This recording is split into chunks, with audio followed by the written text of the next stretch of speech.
Officer James Mitchell had been a cop for 15 years, but nothing, absolutely nothing, compared to the day he met Duke. It was a cold February morning in 2019 when the Denver Police Department assigned the 3-year-old German Shepherd to him.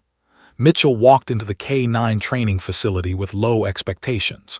He'd heard about Duke's background, a dog who had been rejected by 2 previous handlers, deemed too aggressive, too unpredictable, and too independent. The training director, a gruff man named Sergeant Coleman, had shrugged when handing over Duke's leash. "He's yours now, Mitchell. Good luck. You'll probably need it." But when Mitchell locked eyes with Duke for the first time, something electric passed between them. It wasn't romantic or sentimental. It was pure understanding. Duke's dark brown eyes seemed to assess Mitchell, sizing him up, deciding whether this human was worthy of his trust and loyalty. Over the next 5 years, Mitchell and Duke became inseparable. They worked 17 major cases together, solving crimes that other units had deemed unsolvable. Duke had found 3 missing children, 2 of them lost in the wilderness, 1 kidnapped by her estranged father. The dog had tracked a serial burglar across 7 city blocks through downtown Denver, following a scent trail that was nearly 18 hours old. Duke had detected explosives at 3 separate locations, preventing potential acts of violence. Mitchell had received numerous commendations for his work, but he always insisted that Duke was the real hero. "I just hold the leash," Mitchell would say with a humble smile. "Duke does the actual work." Their partnership was so strong that other officers would joke that Mitchell and Duke shared a telepathic bond. They could communicate with just a glance, a slight hand gesture, or a subtle shift in body weight. Mitchell knew Duke's moods, his anxieties, his preferences, and his triggers. He could read the dog's body language like other people read books. On a Tuesday evening in March 2024, Mitchell was reviewing case files at the precinct when Captain Alina Rodriguez called him into her office. 3 upscale jewelry stores in downtown Denver had been robbed within a 14-day period.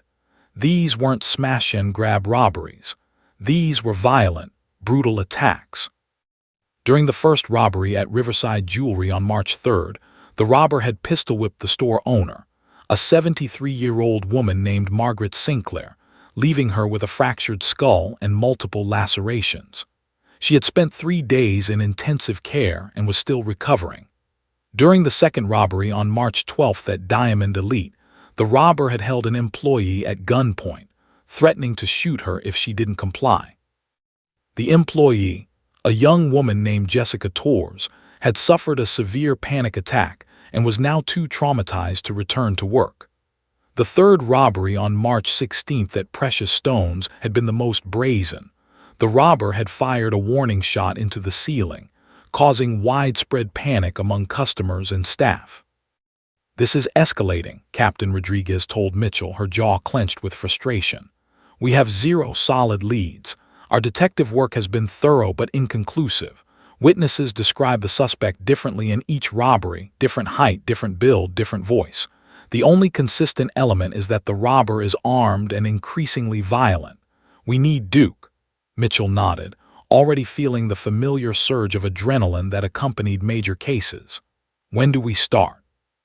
Captain Rodriguez slid a folder across her desk. "Immediately. The FBI is considering stepping in if we don't make progress within 48 hours. This is our window, Mitchell. Make it count." The next morning, Mitchell arrived at the Riverside Shopping Mall at 6:00 a.m. before the stores opened for business. He had Duke in the patrol car, and the dog seemed to sense the importance of the occasion. Duke paced restlessly in his crate, whining softly, his entire body vibrating with anticipation. Mitchell had learned that Duke could pick up on his own emotional state.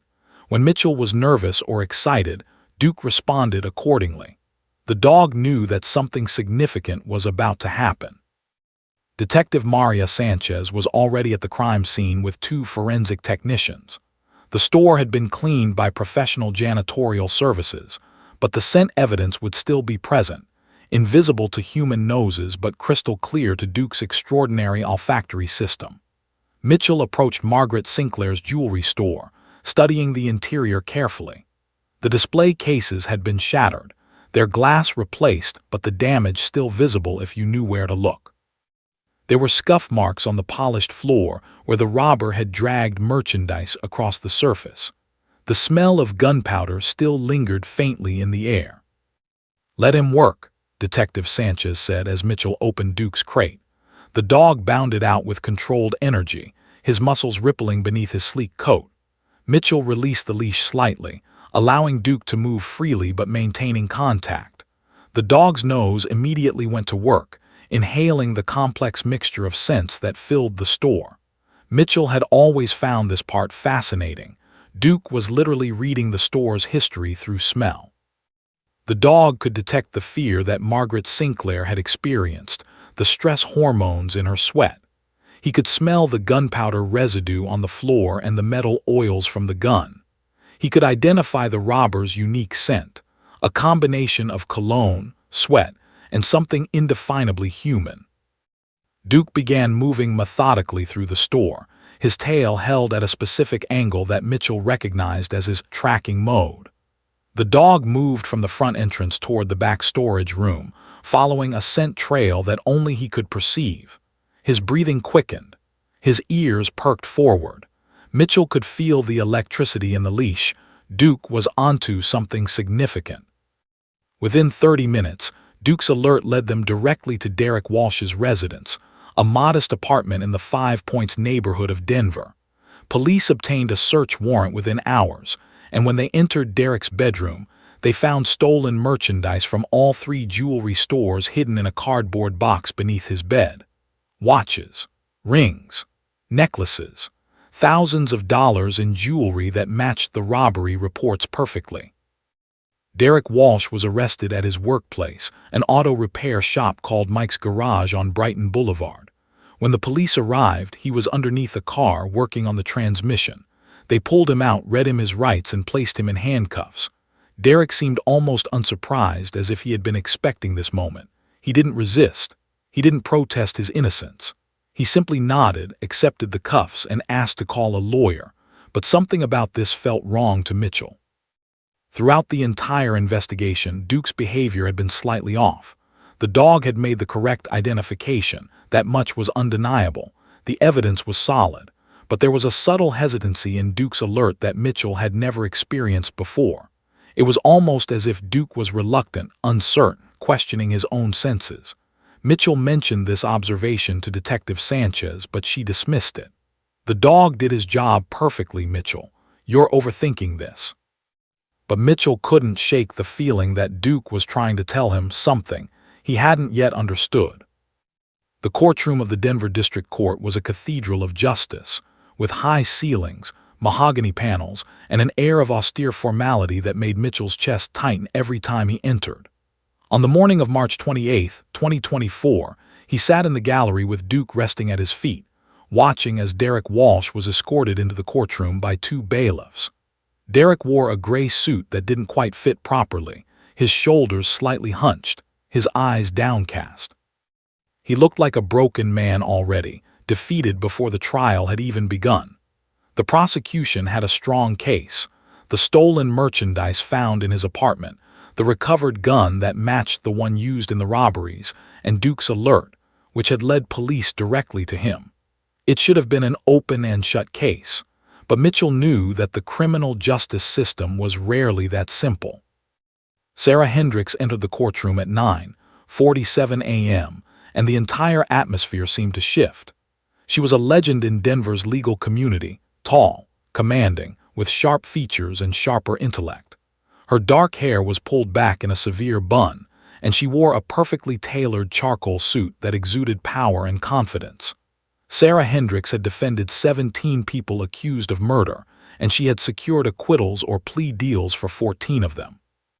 She had a 92% success rate, which was practically unheard of in criminal defense work. Her reputation preceded her like a physical presence. Judges treated her with deference. Prosecutors dreaded seeing her name on the opposing counsel list. Juries seemed almost hypnotized by her presence. As she approached Derek Walsh, she placed a reassuring hand on his shoulder and leaned down to whisper something in his ear. Whatever she said made Derek nod slightly, a glimmer of hope returning to his expression. The prosecution team, led by Vincent Torres, a competent but somewhat unimaginative prosecutor, looked nervous. Mitchell could see the tension in Torres' jaw, the way he kept shuffling his papers, the way his leg bounced anxiously beneath the table. Torres knew he was in for a fight. The trial began with opening statements. Torres presented his case methodically, describing the robberies in chronological order, explaining how Duke's alert had led police to Derek Walsh, detailing the stolen merchandise found in Derek's apartment. He showed photographs of Margaret Sinclair's injuries, her fractured skull, her bandaged head, her bruised face. He described the terror that Jessica Torres had experienced when the gun was pointed at her. He painted a picture of a violent criminal preying on vulnerable business owners. The jury listened, nodded, seemed convinced. Several jurors made notes. An older woman in the front row looked particularly moved by Margaret Sinclair's injuries. Then Sarah Hendricks stood up. She didn't walk to the podium immediately. Instead, she stood quietly for a long moment, making eye contact with each juror individually.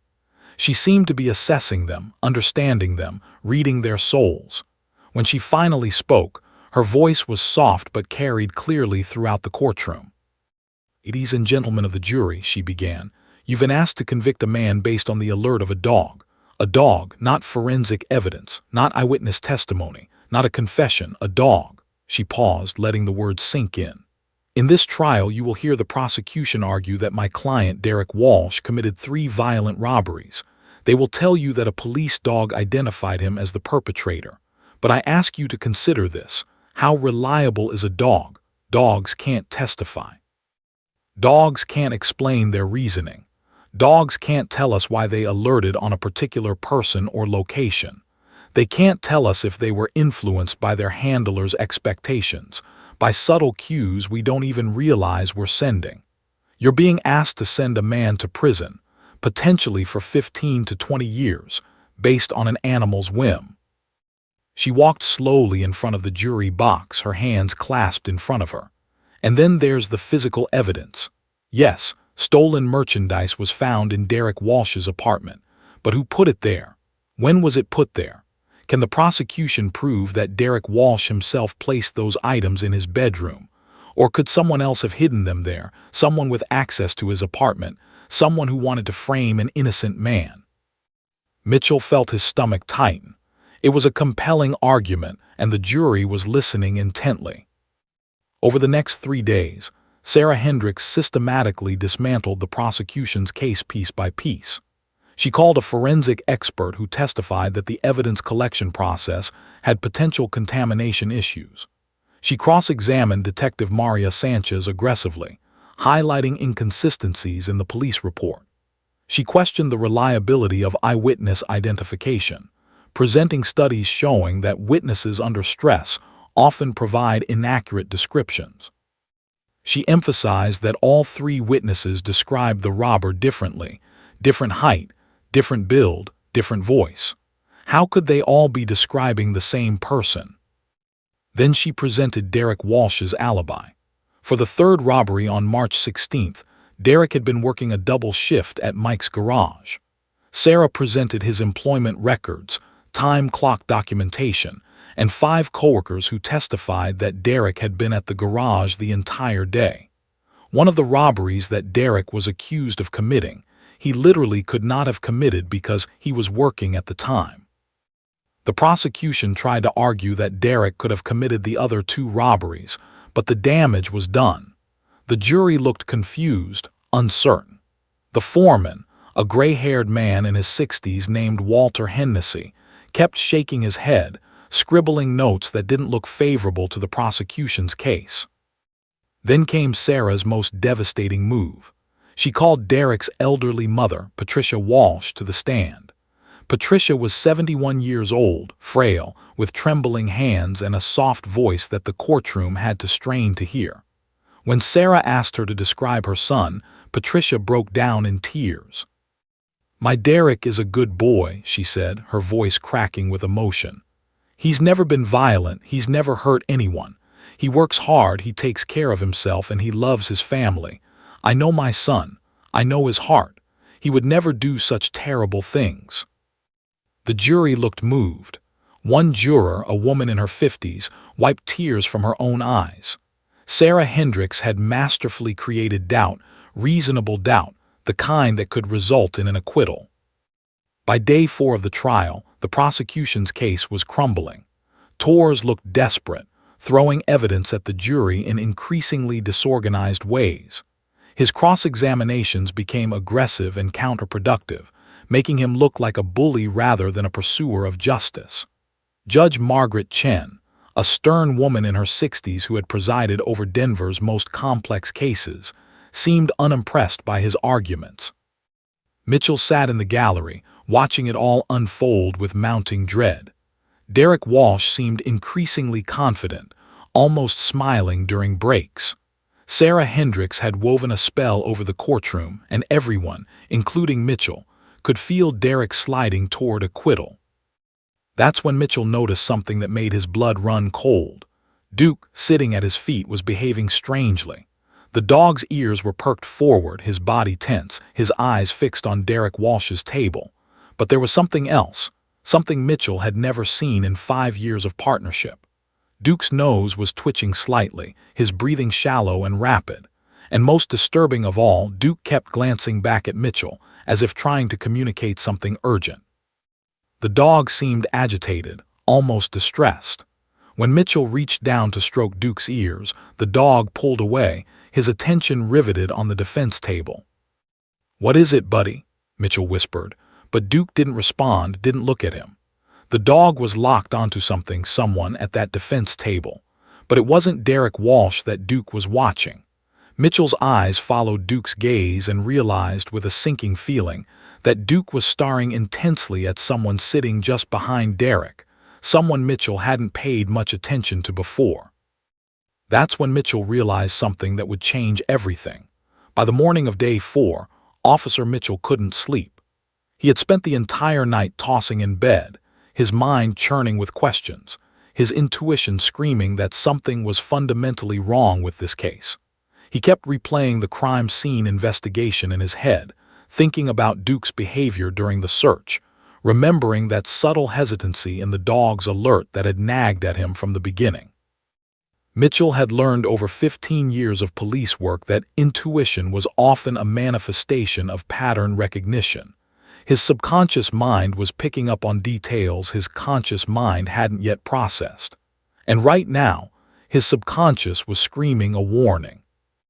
At 5:30 a.m., Mitchell got out of bed and went into his home office, a small room lined with case files and photographs. He pulled out the documentation from the Riverside jewelry robbery, the first attack, the one where Margaret Sinclair had been brutally assaulted. He studied the crime scene photographs carefully, looking for something he might have missed. Margaret's store was on the second floor of the shopping mall. The robber had entered through the front entrance, attacked her, and escaped with approximately $40,000 in merchandise. The police report indicated that a witness had seen a man matching Derek Walsh's description leaving the store around 3:15 p.m. But as Mitchell examined the photographs more carefully, something caught his eye. In one of the photos taken of the store's back room, there was a reflection in a mirror, a brief, partial glimpse of someone else. Mitchell pulled out a magnifying glass and studied it intensely. The reflection was blurry, distorted, but it showed what appeared to be a second person. Why had this detail not been flagged in the original investigation? Why hadn't anyone noticed this? Mitchell drove to the police precinct before sunrise and went directly to the evidence room. He requested the physical evidence from all 3 robberies, the stolen merchandise, the recovered gun, clothing items that had been collected. As he examined each item carefully, he realized something disturbing. The gun recovered from Derek's apartment was the correct weapon, confirmed through ballistic analysis. But the jewelry recovered from Derek's bedroom, while it matched the stolen merchandise from all 3 robberies, presented a curious puzzle. Some items were in perfect condition, as if they had just been stolen. But other items showed signs of wear and aging that suggested they had been in someone's possession for much longer than 2 weeks. Mitchell's phone rang at 6:47 a.m. It was Detective Maria Sanchez. "Mitchell, what are you doing at the precinct this early?" she asked, confusion evident in her voice. "Reviewing the evidence," Mitchell said quietly. "Maria, I need to ask you something. During the crime scene investigation at Derek Walsh's apartment, who was present when we found the stolen merchandise in his bedroom?" There was a pause on the other end of the line. "Well, you were there, I was there, 2 forensic technicians. Why? Was anyone else in the apartment? Did anyone else have access to the bedroom before we arrived?" "Mitchell, what are you getting at?" Maria's voice had taken on an edge of defensiveness. "Just answer the question, Maria." Another pause. "Well, Derek's family was contacted. His sister Jennifer came to the apartment after Derek was arrested. She was distraught, crying. She wanted to gather some personal items for Derek. We allowed her in with supervision, but she mostly stayed in the living room." Mitchell's heart began racing. "Jennifer, Derek's sister, do we have any background information on her?" "Not particularly. She seemed like a concerned family member, Mitchell. Why are you asking all these questions?" Mitchell ended the call and immediately began searching the police database for information on Jennifer Walsh. What he found made his breath catch in his throat. Jennifer Walsh had been married for 4 years to Marcus Chen, a man with a criminal record that included 3 felony arrests for theft, 2 arrests for fraud, and 1 arrest for assault with a deadly weapon. The charges had been pleaded down or dismissed, but the pattern was clear. Marcus Chen was someone who operated on the wrong side of the law. Mitchell pulled Marcus Chen's photograph from the database and stared at it. The man was in his late 30s, well-groomed, with sharp features and intelligent eyes. He looked exactly like the kind of person who could orchestrate a sophisticated robbery, someone intelligent enough to plan it carefully, callous enough to execute violence without hesitation. At 7:30 a.m., Mitchell called Captain Alina Rodriguez at home. "Captain, I need to speak with you. Immediately. Something's wrong with this case." Rodriguez arrived at the precinct 30 minutes later, still in her casual weekend clothes. Mitchell showed her everything: the reflection in the crime scene photograph, the discrepancies in the jewelry's condition, the background information on Marcus Chen. Rodriguez's expression grew increasingly grave as she reviewed the evidence. "This is significant," Rodriguez said slowly. "But it's circumstantial. We can't arrest Marcus Chen or reopen this investigation based on a blurry reflection and some jewelry inconsistencies. We need something more concrete." "What about Duke?" Mitchell asked. "What if I bring Duke back to Derek's apartment and see how the dog reacts to Marcus Chen? What if we can document Duke's behavior in response to Marcus specifically?" Rodriguez was quiet for a long moment. "That could be problematic, Mitchell. We've already arrested Derek. We've already presented our case to the jury. If you bring Duke in now and the dog behaves differently, it could be interpreted as police misconduct, as if we're manufacturing evidence to fit a different narrative. Sarah Hendricks would have a field day with that in court." Mitchell felt frustration boiling up inside him. "So we just let an innocent man go to prison. We ignore what Duke might be telling us." "I'm not saying that," Rodriguez replied carefully. "But we need to be strategic about this. The jury is already skeptical. The prosecution's case is weak. If Sarah Hendricks is as good as her reputation suggests, there's a reasonable chance Derek gets acquitted anyway. And if he gets acquitted, then we can pursue this Marcus Chen angle without compromising the case." Mitchell left the precinct feeling more agitated than ever. He went home and let Duke out into the backyard. The dog was restless, packing back and forth, his energy levels unusually high.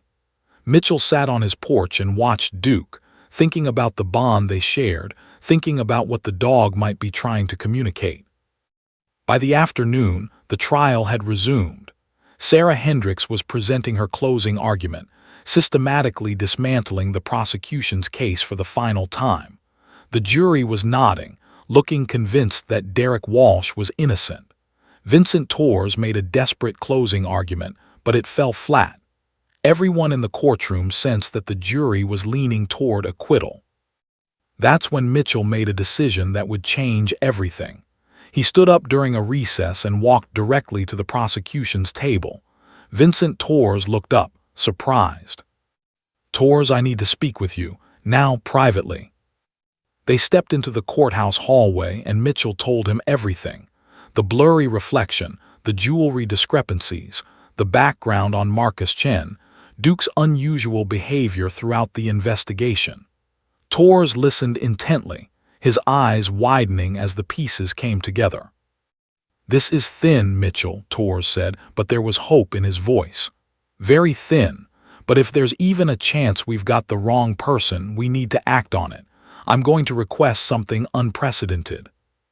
Torres returned to the courtroom and approached the judge's bench. Judge Margaret Chen listened carefully as he made his request. Sarah Hendricks immediately objected, calling it a waste of time and a desperate attempt to save a sinking case. But Judge Chen surprised everyone by granting the request. "Officer Mitchell," the judge said, "your request is highly unconventional, but given the circumstances and the seriousness of these charges, I'm willing to allow it. You'll bring your K-9 partner into this courtroom during final arguments. However," she warned, fixing Mitchell with a stern gaze, "this better not be a publicity stunt or some sort of emotional manipulation.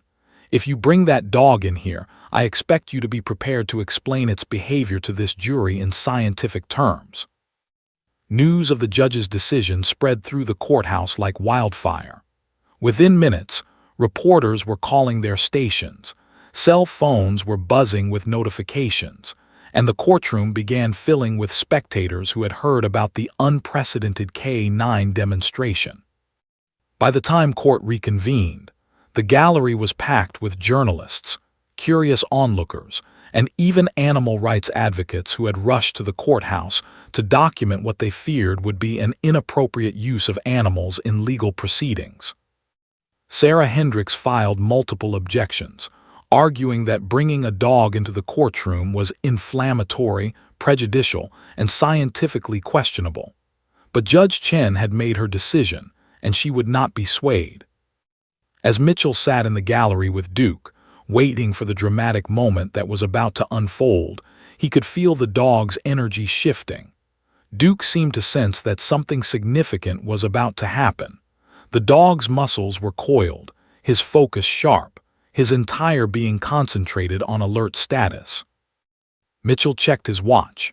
In less than 1 hour, his partnership with Duke would be tested in a way neither of them could have anticipated. The moment arrived at 2:15 p.m. on Thursday, March 28, 2024. Officer Mitchell stood in the hallway outside the courtroom, Duke's leash held firmly in his right hand. The dog was vibrating with anticipation, his entire body quivering with the electrical energy that Mitchell had come to recognize as Duke's pre-alert state. Mitchell had worked with Duke through hundreds of scenarios over 5 years, and he knew what this energy meant. Duke was locked in, focused, ready to work at the highest level of his abilities. The dog's dark eyes gleamed with intelligent awareness. His ears were perked forward at a 90-degree angle. His breathing was controlled but rapid, his nostrils flaring as he processed the complex mixture of scents filtering through the courthouse hallway. "Ready, buddy?" Mitchell whispered, running his hand along Duke's muscular back. The dog didn't respond verbally, of course, but his entire body language conveyed readiness. Mitchell could feel the dog's muscles tensing beneath the sleek black fur, could sense the absolute focus that Duke brought to his work. This wasn't play for Duke. This was his purpose, his calling, the reason he existed. When Duke was in working mode, everything else fell away: distractions, fatigue, discomfort. The dog became a pure instrument of detection, a living embodiment of the olfactory senses that had evolved in his species over millions of years. Mitchell took a deep breath, steadied his own nerves, and opened the courtroom door. The moment they crossed the threshold, the courtroom fell silent. Every head turned. Cameras flashed as reporters documented the unprecedented moment. Judge Margaret Chen looked down from her elevated bench with an expression of stern authority. Sarah Hendricks stood abruptly, her face flushed with anger and indignation. "Your Honor, this is inappropriate. This is emotional manipulation of the highest order. You're allowing a dog to influence a jury's decision. This is a travesty of justice." Judge Chen gavelled sharply. "Ms. Hendricks, your objections have been noted and overruled. Officer Mitchell will proceed with the demonstration as previously authorized. The jury will disregard any emotional reactions they may have to the dog's presence and focus only on the behavioral indicators that Officer Mitchell will explain." Mitchell nodded respectfully to the judge and began leading Duke into the courtroom proper. The dog's behavior immediately transformed. What had been anticipatory energy in the hallway became active alert mode. Duke's entire physiology shifted into detection overdrive. The dog's nose worked frantically, inhaling the complex bouquet of scents that filled the courtroom. Hundreds of people, their fear pheromones, their stress hormones, their individual biological signatures all mixing into an olfactory symphony that only Duke could fully comprehend. As instructed by Judge Chen, Mitchell began walking Duke slowly around the courtroom's perimeter, allowing the dog to familiarize himself with the environment while maintaining controlled behavior.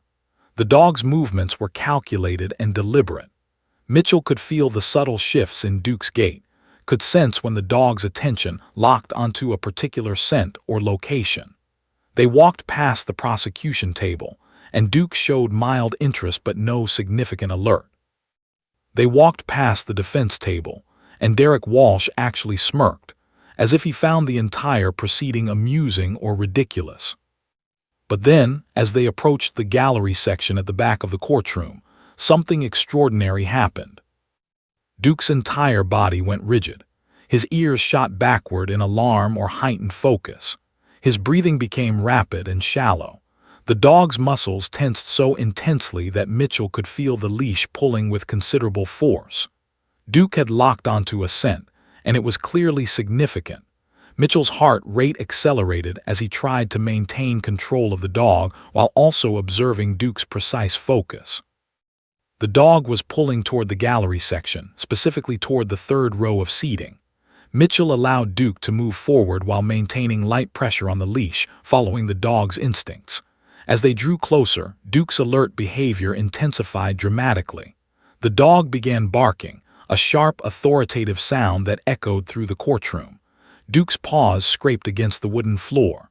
The dog's tail stood straight up, rigid as a rod. Every muscle in Duke's body was quivering with the intensity of his alert. And Duke wasn't alerting on Derek Walsh.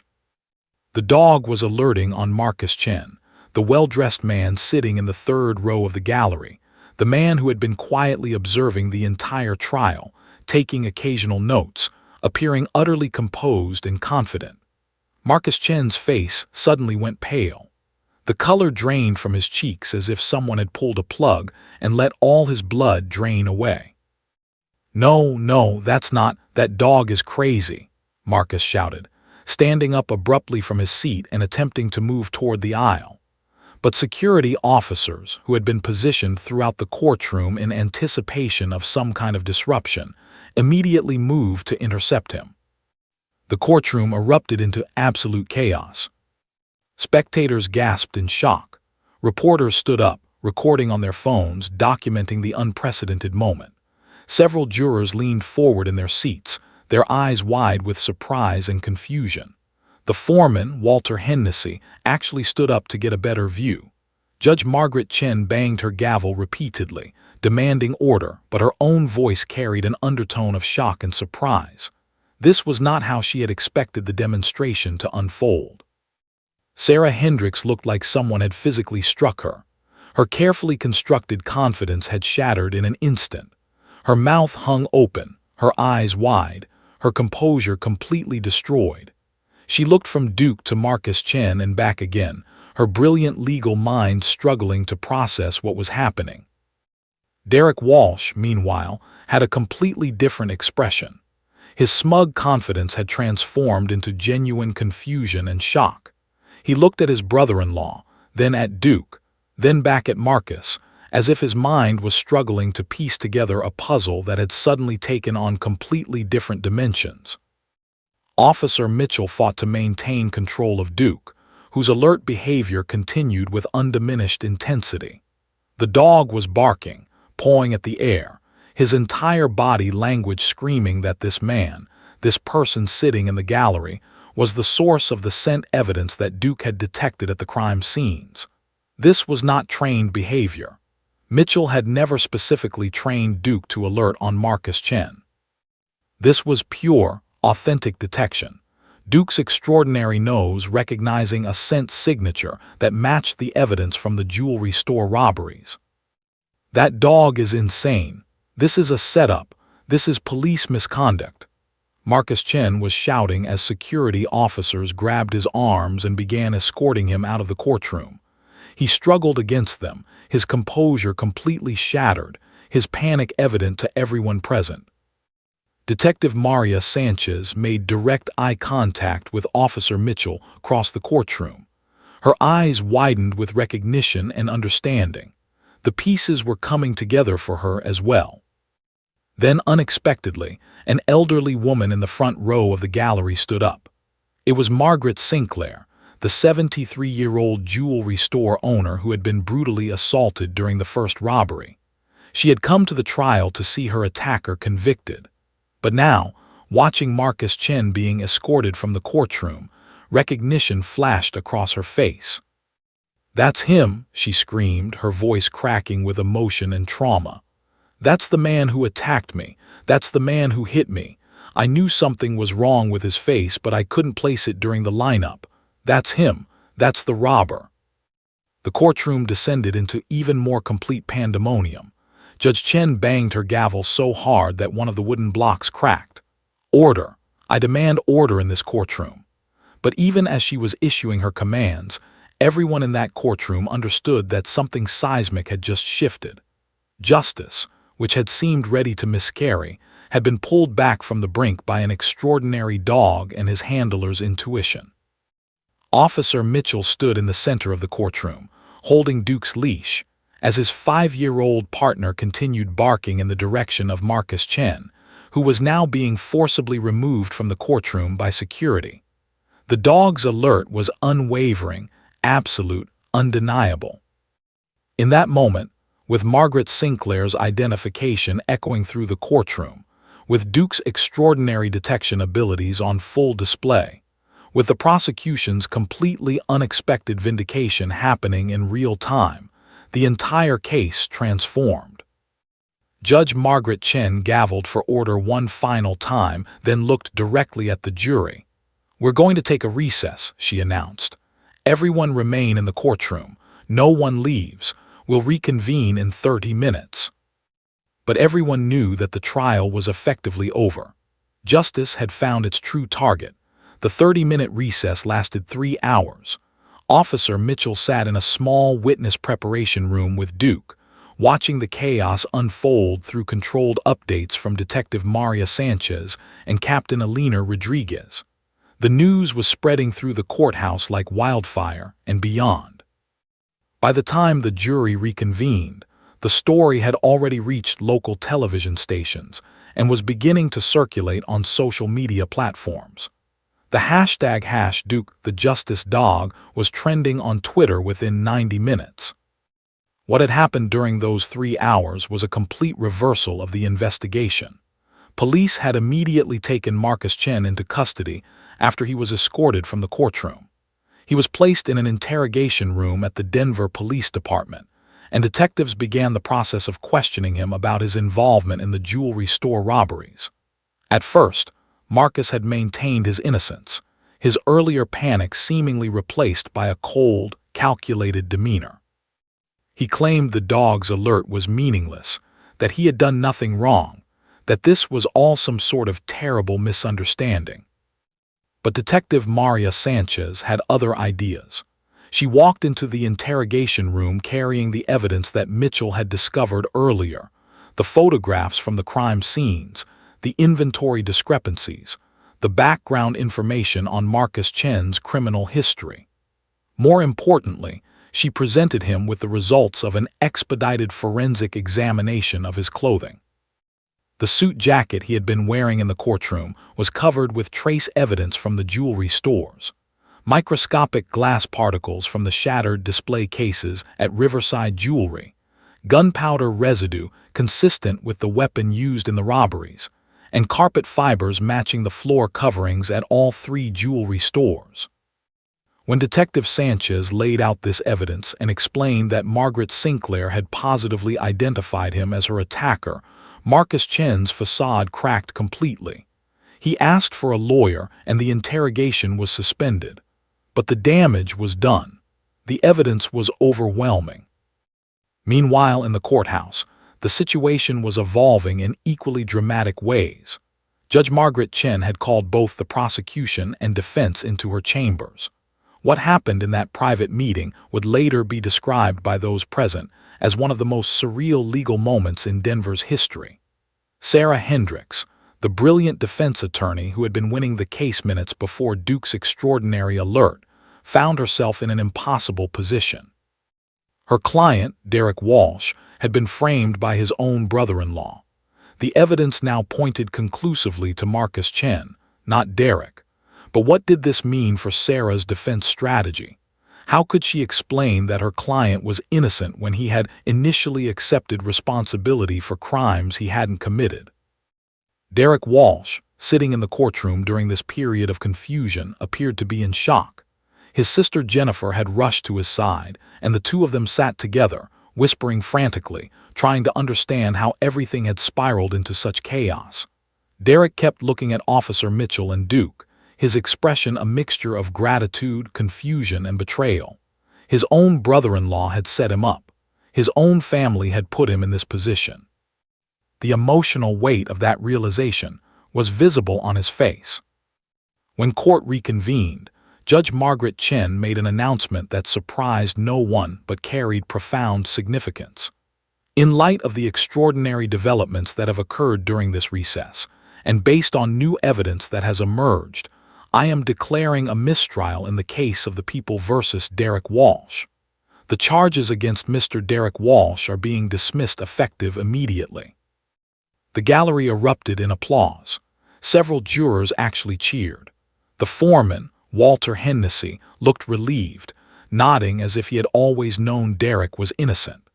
Sarah Hendricks stood and smiled thinly, acknowledging the outcome while clearly frustrated that her brilliant legal maneuvering had been rendered irrelevant by a dog's nose.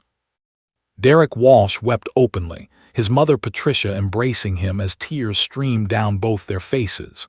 Jennifer, his sister, looked devastated, her face contorted with anguish and guilt. She had been married to Marcus Chen. She had brought him into their family. Her husband had used her family connections and her brother's trust to frame her own sibling. The betrayal was multi-layered and profound. But the legal implications of Duke's alert were still being processed.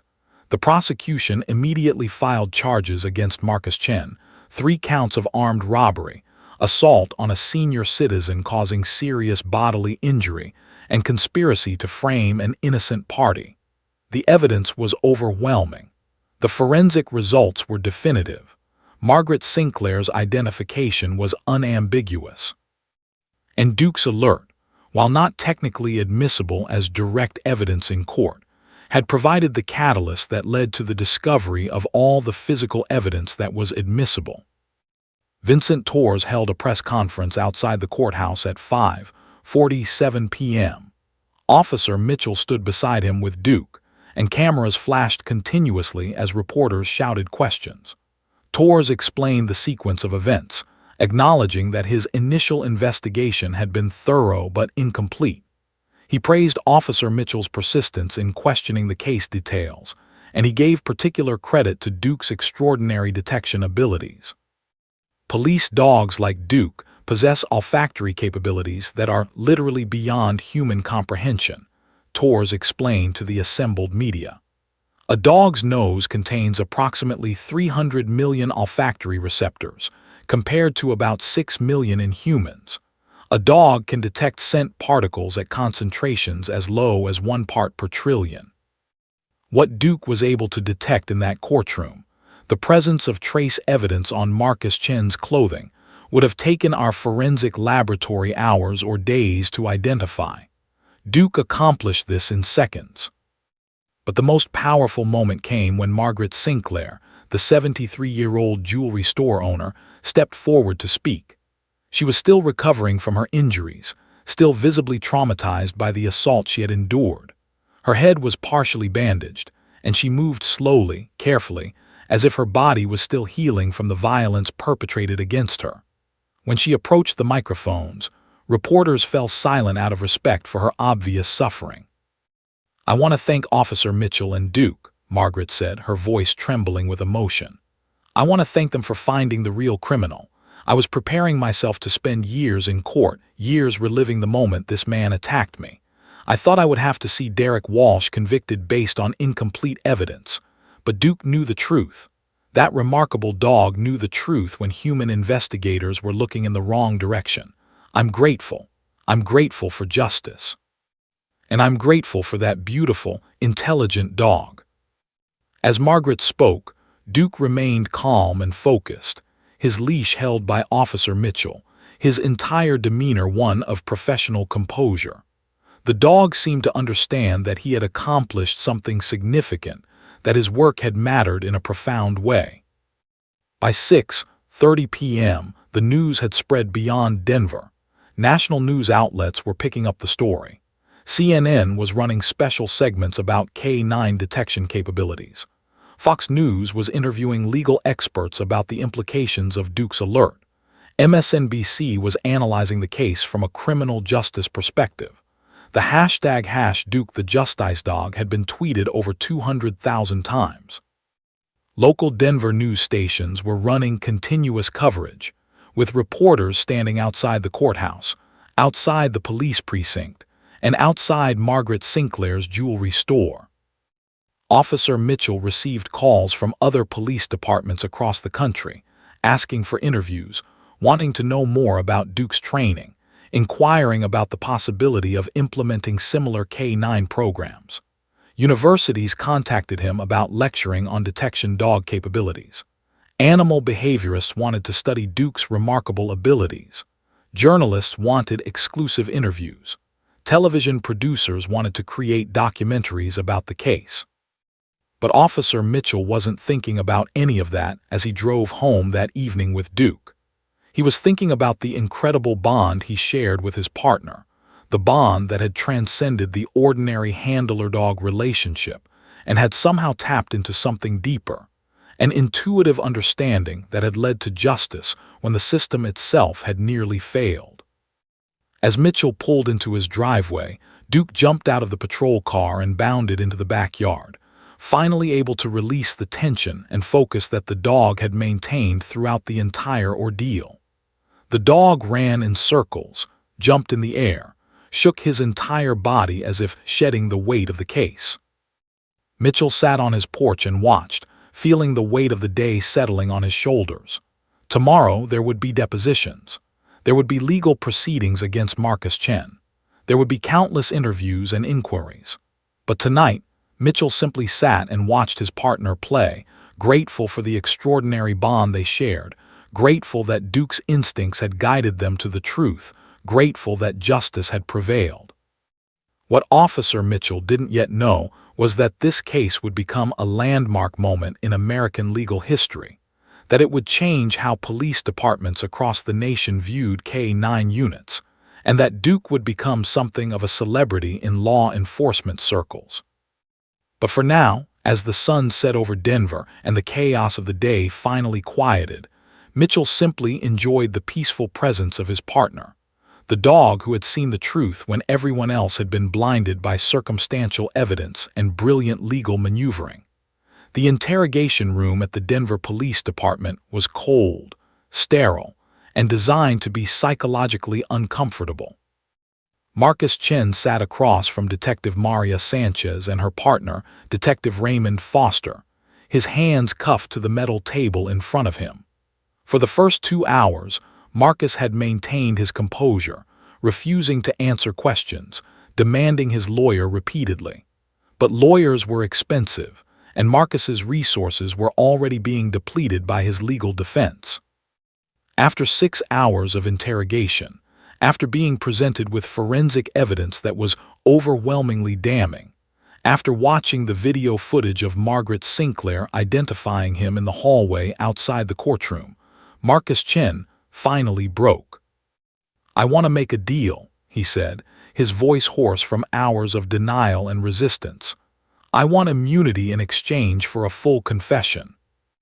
Detective Sanchez leaned back in her chair, her expression cold and unmoved. "That's not how this works, Mr. Chen. You've committed violent felonies. You assaulted a 73-year-old woman. You terrorized employees. You used a firearm in the commission of these crimes. There's no immunity deal that would be appropriate for those actions.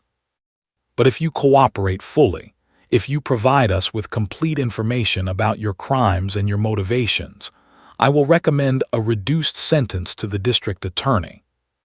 Marcus closed his eyes, his shoulders slumping in defeat. For a long moment he said nothing. Then, almost as if something inside him had finally surrendered to the reality of his situation, he began talking. The story that emerged was a twisted tale of greed, family dysfunction, and desperation. Marcus Chen had grown up in poverty.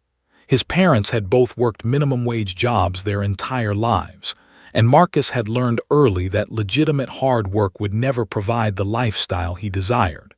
He had been arrested 3 times in his 20s, twice for theft, once for fraud, but had managed to avoid serious prison time through plea deals and favorable judges. By his 30s, Marcus had developed a reputation in Denver's criminal underworld as someone who was smart, calculating, and willing to take risks that other criminals avoided. When Marcus married Jennifer Walsh, Derek's sister, he had immediately recognized an opportunity. Derek had legitimate employment, a good reputation, and no criminal history. Derek was exactly the kind of person who could be framed for crimes if necessary. Marcus had begun planning the jewelry store robberies months in advance, studying the store's security systems, learning their opening and closing procedures, identifying the valuable inventory. He had stolen Derek's jacket, worn it during the first robbery, and deliberately left it at the crime scene. He had planted stolen merchandise in Derek's apartment while Derek was at work, using a key that Jennifer had given him. "I knew Derek would take the fall for me," Marcus said, his voice flat and emotionless. "Jennifer told me how close they were, how Derek would do anything for his sister. I gambled that Derek would protect the family, and I was right.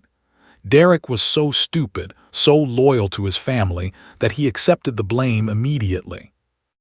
Detective Sanchez listened without interrupting, recording every word, documenting Marcus's confession for the court record. As Marcus continued, the full scope of his calculated deception became apparent.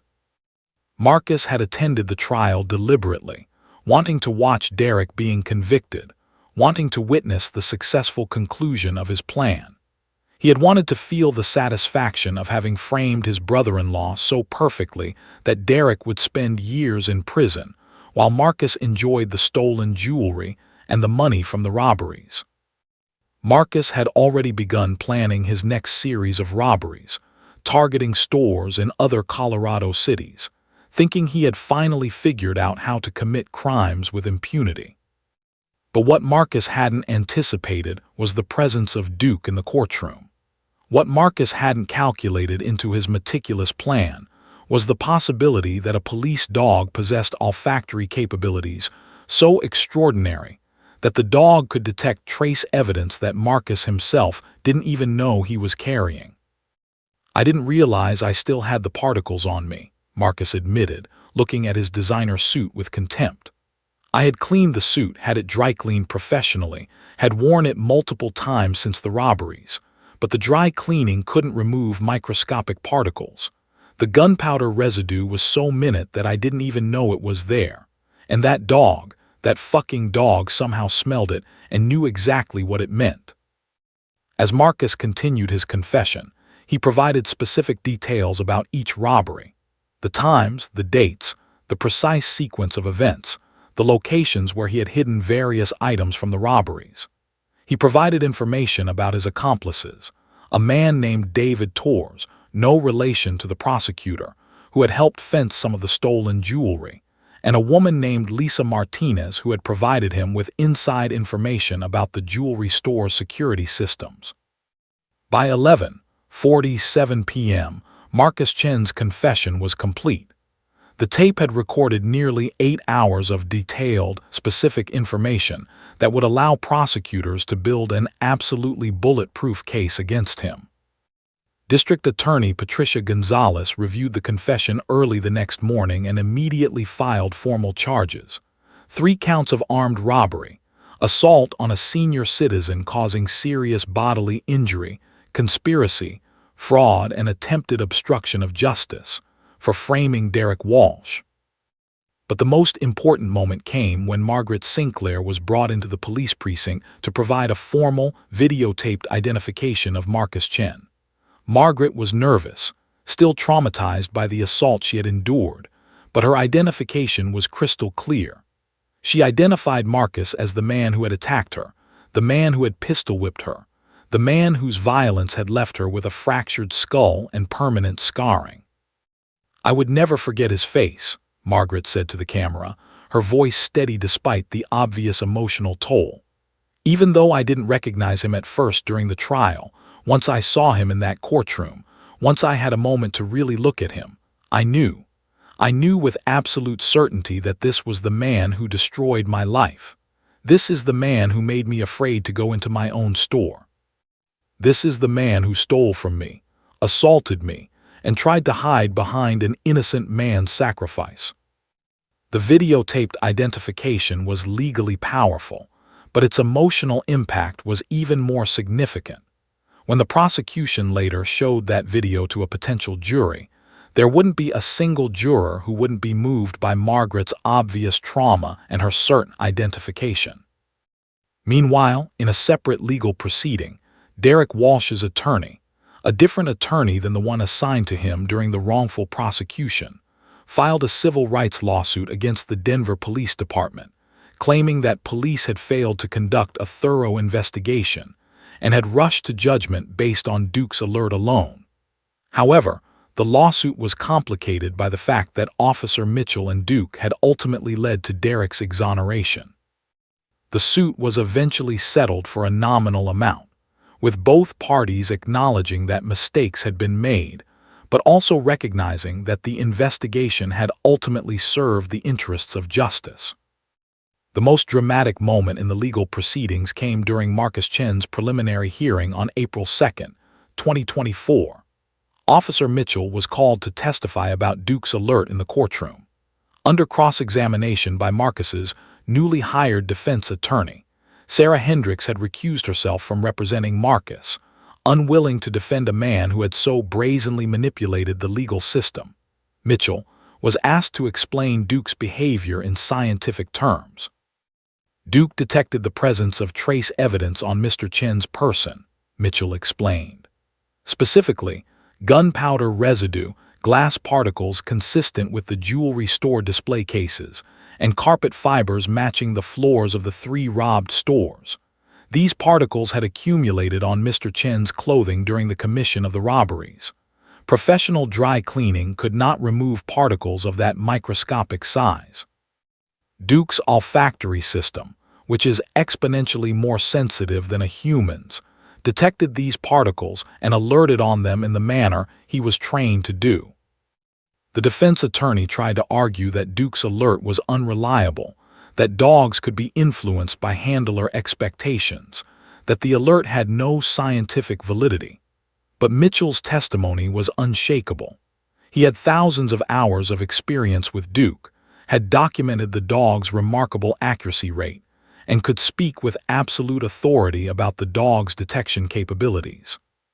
When the judge issued a finding of probable cause and bound Marcus Chen over for trial, there was a collective sense that justice had finally been served correctly. Marcus Chen had committed violent crimes. Derek Walsh had been wrongfully arrested, and it took an extraordinary police dog to reveal the truth that human investigation had initially missed. Officer Mitchell left the courthouse that afternoon with Duke at his side, both of them walking slowly down the steps into the Denver sunshine. News reporters shouted questions from behind the barricades, asking about Duke's remarkable abilities, asking about the implications of the case, asking about what was next for Officer Mitchell and his partner. But Mitchell simply waved, kept walking, and kept his focus on Duke. What had started as a potential miscarriage of justice had been transformed by an extraordinary dog into a case that would be studied in law enforcement academies for years to come. Duke hadn't just solved a crime. Duke had revealed the fragility of the criminal justice system and the remarkable potential of properly trained K-9 units to serve justice when human investigation alone was insufficient. But for Officer Mitchell, the significance of that moment was simpler and more profound. He had learned to trust his partner completely, had learned to believe in Duke's instincts even when they contradicted human judgment, had learned that sometimes the most important breakthroughs come from listening to those who see, or in Duke's case, smell, the world differently than we do. The trial of Marcus Chen began on May 15, 2024, in the same courtroom where Derek Walsh had nearly been convicted for crimes he didn't commit. This time, however, the proceedings were markedly different. The prosecution was confident, methodical, and thoroughly prepared. The defense was fighting a losing battle against overwhelming evidence. The gallery was packed with journalists, law enforcement professionals, and curious spectators who had followed the story through its dramatic twists and turns. District Attorney Patricia Gonzalez presented her case with surgical precision. She walked the jury through each robbery chronologically, presenting forensic evidence, witness testimony, and Marcus Chen's own confession. The glass particles found on Marcus's suit jacket matched the display cases at all 3 jewelry stores. The gunpowder residue was consistent with the weapon used in the robberies. The carpet fibers matched the flooring at each location. The stolen merchandise that had been hidden in Derek Walsh's apartment had been traced back to Marcus Chen's possession and subsequent distribution to fences in Denver's criminal underworld. Then came Margaret Sinclair's testimony. The 73-year-old jewelry store owner walked slowly to the witness stand, her head still bearing the marks of her assault. She was visibly emotional as she described the moment Marcus Chen entered her store, the moment he pulled the gun, the moment he began pistol whipping her because she was moving too slowly in gathering merchandise for him. "I thought he was going to kill me," Margaret said, her voice breaking with emotion. "I was 64 years old at that moment, and I genuinely believed I was about to die. I thought about my grandchildren, about my late husband, about all the years I had invested in building my business. And this man," she pointed directly at Marcus Chen, "this man was willing to destroy all of that, willing to destroy me for some jewelry and cash." The jury watched with expressions of profound sympathy. Several jurors had tears in their eyes. The foreman, a different foreman than the previous trial, was taking extensive notes and nodding along with Margaret's testimony. By the time Margaret stepped down from the witness stand, the jury's judgment was practically predetermined. Marcus Chen's defense attorney, a competent but overmatched lawyer named Robert Harrison, tried to poke holes in the prosecution's case. He argued that the trace evidence could have been transferred innocently, that Marcus could have been at the jewelry stores for legitimate reasons before the robberies occurred. But the argument fell flat. Marcus's presence at the jewelry stores before the robberies couldn't be explained. The stolen merchandise in Derek's apartment, found during the police search, could only have been placed there by someone with access to Derek's home, and Marcus, as Jennifer's husband, clearly had that access. The most damaging moment came when the prosecution presented Marcus's own confession to the jury. Video footage showed Marcus describing, in meticulous detail, how he had planned the robberies, how he had deliberately set up Derek Walsh, how he had attempted to use his wife's family loyalty as a shield against prosecution. Watching Marcus confess on video, without any emotion or apparent remorse, was devastating to his defense. The jurors stared at the screen with expressions of disgust and contempt. When the jury deliberated, they took only 4 hours to reach a unanimous guilty verdict on all counts. Marcus Chen was convicted of 3 counts of armed robbery, assault on a senior citizen causing serious bodily injury, conspiracy, and fraud. The jury recommended a sentence of 25 years in prison, a sentence that Judge Margaret Chen accepted and imposed. As Marcus was led away from the courtroom in handcuffs, his expression was blank, emotionless, as if the reality of his conviction had not yet fully penetrated his consciousness. The aftermath of the conviction brought a wave of positive developments for Officer Mitchell and Duke. The Denver Police Department officially commended Duke for his extraordinary service, presenting the dog with a special medal during a public ceremony. Mayor Michael Hancock declared May 22, 2024, to be Duke the Police Dog Day in Denver, a proclamation that was read aloud at a ceremony outside the police precinct. Local news stations ran special human interest segments about Duke's remarkable abilities and Mitchell's partnership with the dog. But the most significant recognition came from the law enforcement community nationwide. The International Association of Chiefs of Police invited Officer Mitchell to present at their annual conference, where he spoke about K9 detection capabilities and the importance of trusting a dog's instincts. 3 states, Colorado, California, and Texas, amended their rules of evidence to allow K9 alerts to be presented in court under specific circumstances, with proper scientific explanation, as relevant evidence in criminal proceedings. The changes were modest but significant, acknowledging that dogs possessed capabilities that could contribute meaningfully to the justice system. Universities began reaching out to Officer Mitchell about guest lecturing. The University of Colorado's law school invited him to speak about the case and its implications for criminal procedure. The University of Denver's criminal justice program asked him to develop a curriculum module about K9 detection methods and their applications in investigative work. Mitchell, who had never imagined himself as an academic, found himself enjoying the intellectual challenge of explaining Duke's remarkable abilities to future lawyers, judges, and law enforcement professionals. Derek Walsh's exoneration was officially documented, and he received a formal apology from the Denver Police Department. Captain Alina Rodriguez personally apologized to Derek, acknowledging that the initial investigation, while thorough, had focused too narrowly on Duke's alert without considering alternative explanations. Derek accepted the apology gracefully, expressing understanding that police had done what they believed was correct based on the evidence available at the time. Derek's wrongful arrest case attracted the attention of the Innocence Project, a national nonprofit organization dedicated to exonerating people who have been wrongfully convicted or arrested. The Innocence Project used Derek's case as an example of how innocent people could be arrested based on circumstantial evidence and how extraordinary circumstances, in this case, Duke's remarkable detection capabilities, could correct miscarriages of justice.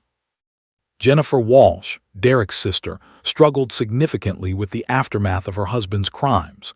She filed for divorce from Marcus Chen, testifying at his sentencing hearing about the emotional manipulation and deception she had endured. "I brought this man into my family," Jennifer said, her voice thick with guilt and shame. "I introduced him to my brother who trusted him. I gave him access to my family's privacy and intimacy, and he used all of that against us. I will spend the rest of my life dealing with the consequences of my poor judgment in choosing this man." Jennifer's testimony at Marcus's sentencing was heartbreaking and cathartic simultaneously. She was clearly processing profound betrayal, profound disappointment in herself for not recognizing Marcus's true nature. Judge Margaret Chen acknowledged Jennifer's testimony with compassion, noting that Marcus Chen had manipulated and deceived not just the justice system but his own family members. Margaret Sinclair, the 73-year-old jewelry store owner, began the process of physical and emotional recovery. She underwent physical therapy for her injuries, worked with a trauma counselor to address the psychological aftermath of the assault, and gradually returned to managing her jewelry store. When she reopened her business after 3 months of closure, Officer Mitchell and Duke attended the grand reopening ceremony. Margaret embraced both of them, tears streaming down her face as she thanked them for finding the person who had hurt her and violated her sense of safety.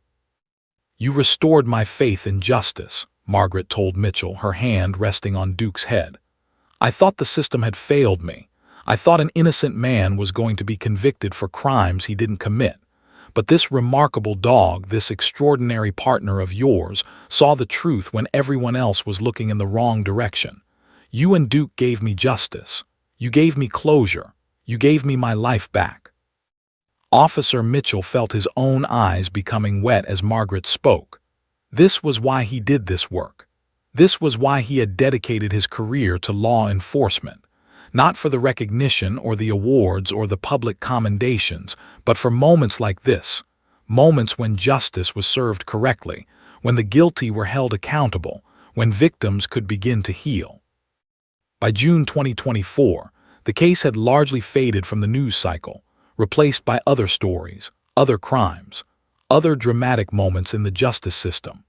But in law enforcement circles, the case continued to be discussed, analyzed, and taught as an example of how extraordinary circumstances could reveal gaps in human investigation, and how police dogs could serve as powerful tools for justice when properly trained and properly trusted. Officer Mitchell returned to his regular patrol work with Duke, the dog continuing to serve on cases throughout Denver and the surrounding areas. But everything had changed. Mitchell's perspective had shifted. He no longer saw Duke as simply his partner in crime solving. Mitchell now understood Duke as a guardian of truth, a being whose extraordinary capabilities transcended normal human understanding, a dog whose instincts had revealed a profound lesson about the importance of trust, intuition, and believing in your partner, even when the evidence seems to point in a different direction. As spring turned to summer in Denver, Officer Mitchell and Duke continued their work, solving cases, finding missing persons, detecting contraband at crime scenes. But they did so with a deeper understanding of their purpose and a profound gratitude for the bond they shared, a bond that had proven strong enough to correct a miscarriage of justice and reveal the truth that the human justice system had nearly missed. 6 months had passed since the dramatic courtroom moment that had transformed Officer James Mitchell's life and career. It was November 2024, and the Denver autumn had painted the landscape in shades of gold and crimson. Mitchell sat on a weathered wooden bench in Boulder's Chautauqua Park, watching Duke play with other dogs in the open meadow below. The German Shepherd had aged slightly over the past year, a few more white hairs around his muzzle, a slightly slower gait when he wasn't actively working, but his spirit remained undiminished. Duke bounded around the meadow with the enthusiasm of a dog half his age, chasing tennis balls, playing with a golden retriever, and periodically looking back at Mitchell to ensure his handler was still watching. Mitchell had taken the afternoon off from the police department, something he rarely did. The past 6 months had been a whirlwind of activity that had left him exhausted and emotionally drained in ways he hadn't anticipated. After the trial of Marcus Chen concluded, Mitchell had been thrust into an unexpected spotlight. Local news outlets continued to request interviews. National news networks wanted exclusive segments about Duke's remarkable abilities. Magazine writers wanted to profile him and his dog. Universities wanted him to lecture. Law enforcement conferences wanted him to present. Publishers wanted him to write a book about the case. The attention had been overwhelming and in many ways deeply uncomfortable for Mitchell. He was a working police officer, accustomed to blending into the background, to allowing his work to speak for itself without demanding recognition or accolades. But Duke's extraordinary contribution to justice had made such anonymity impossible. The case had captured the public imagination in a way that transcended typical crime stories. It wasn't just about solving a crime or catching a criminal. It was about the remarkable partnership between a human and an animal, about trust transcending logic, about intuition revealing truth that human investigation had nearly missed. Mitchell had made a conscious decision to accept certain speaking engagements while declining others. He had chosen to work with the International Association of Chiefs of Police on developing new protocols for K-9 involvement in courtroom proceedings. He had collaborated with the University of Colorado's Law School to develop educational materials about detection dog capabilities. He had written a detailed article for the Journal of Forensic Sciences explaining Duke's alert methodology and the scientific basis for the dog's extraordinary olfactory capabilities. But he had declined the book deal, declined the reality television offer, and declined the speaking tour that would have kept him traveling constantly across the country. "I'm a police officer," Mitchell had told the publisher who had approached him about writing a book. "I'm not a celebrity. Duke isn't a celebrity dog. We're professionals who do our job. That's enough." What Mitchell had discovered through this experience was that the bond he shared with Duke had deepened exponentially. The case had revealed something fundamental about their partnership, a level of trust and understanding that transcended normal handler-dog relationships. Mitchell had learned to listen to Duke on a level he had never attempted before, had learned to interpret the subtle variations in the dog's behavior, had learned to trust his own intuitions about what Duke was communicating. Over the past 6 months, Mitchell had also witnessed profound changes in how law enforcement agencies across the country viewed K-9 units. The case had sparked a nationwide conversation about dog detection capabilities and the potential for K-9s to serve justice in novel ways. 3 states had amended their evidence rules. 5 police departments had contacted Mitchell requesting advice on developing K-9 courtroom protocols.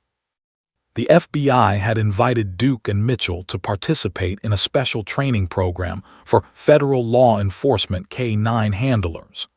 The CIA had inquired about Duke's abilities, interested in potentially recruiting police dogs with similar detection capabilities for national security applications. Duke had become something of a celebrity in law enforcement circles, but more significantly, the case had legitimized K-9s as serious investigative tools rather than simply auxiliary assets in police work. Police departments that had previously treated their K-9 units as secondary resources began investing more heavily in K-9 training and development. K-9 handlers who had felt undervalued and underappreciated began receiving recognition and respect from their departments. The case had elevated the entire profession of police dog handling.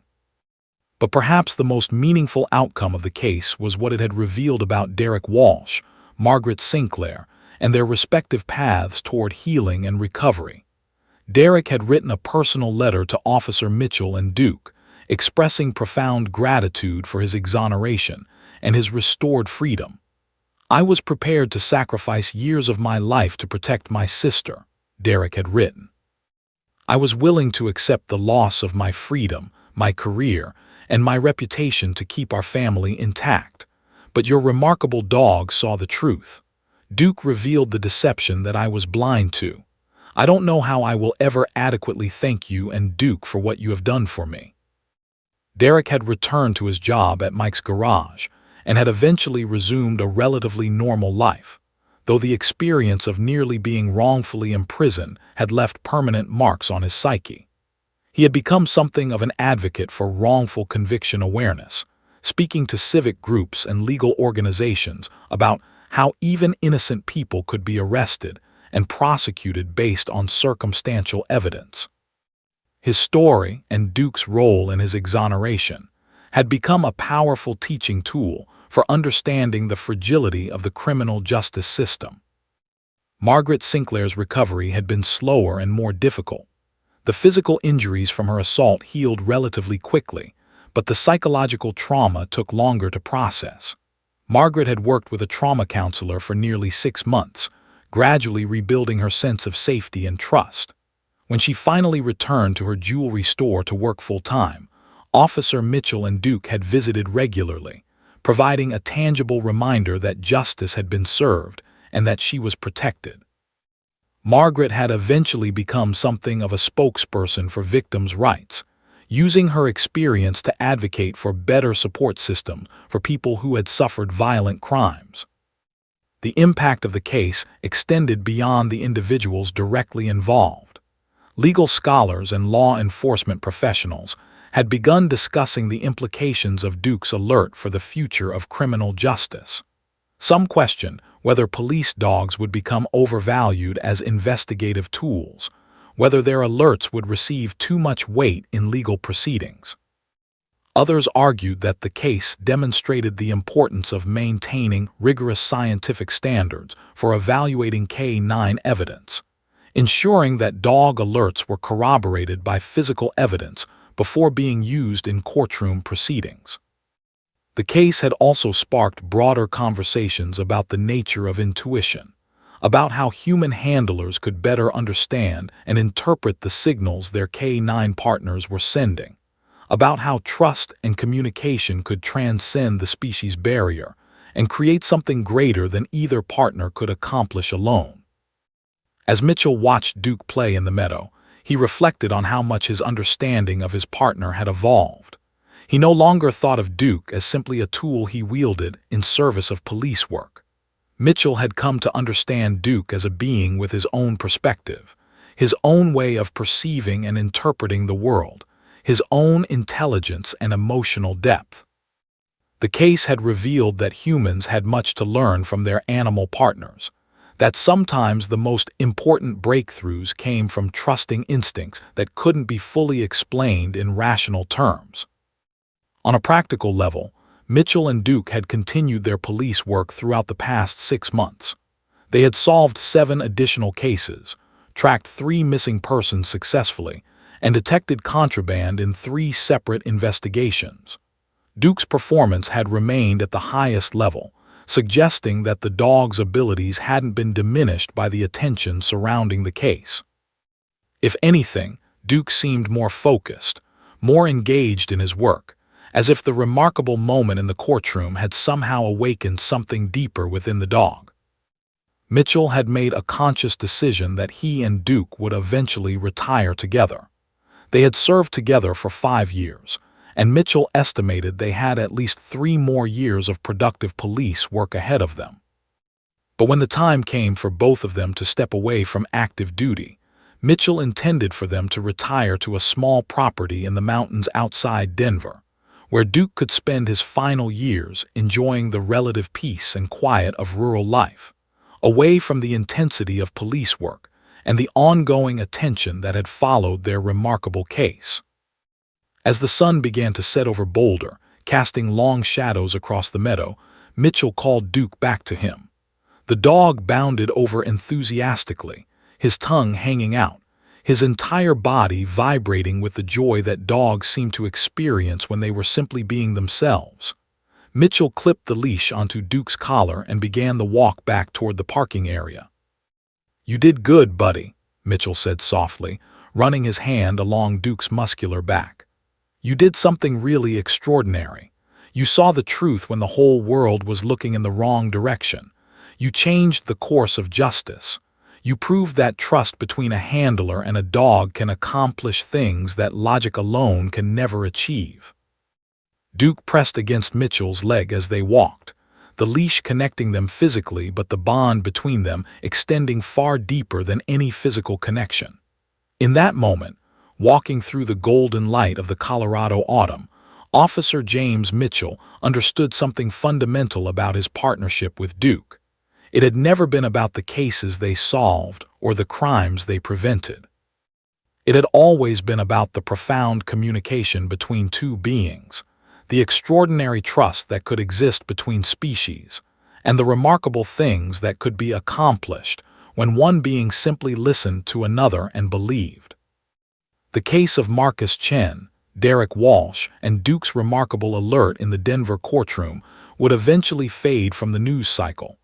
Other dramatic cases would capture public attention. Other crimes would demand investigation and prosecution. But for Officer Mitchell and Duke, the memory of that transformative moment would remain forever, a testament to the power of partnership, the importance of trusting your instincts, and the extraordinary capabilities that emerged when a human and a dog worked together in perfect synchronization. As Mitchell drove home from the park, Duke resting peacefully in the back of the patrol car, the officer reflected on how grateful he was for his partnership with this remarkable dog.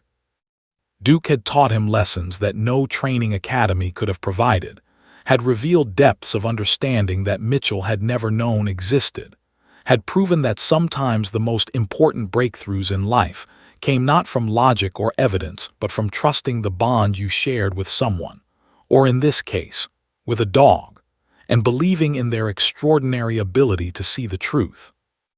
The sun set completely over Denver as Mitchell merged onto the highway, heading home with his partner, carrying with them the memory of a case that had changed everything and the profound satisfaction of knowing they had served justice in a way that transcended ordinary police work.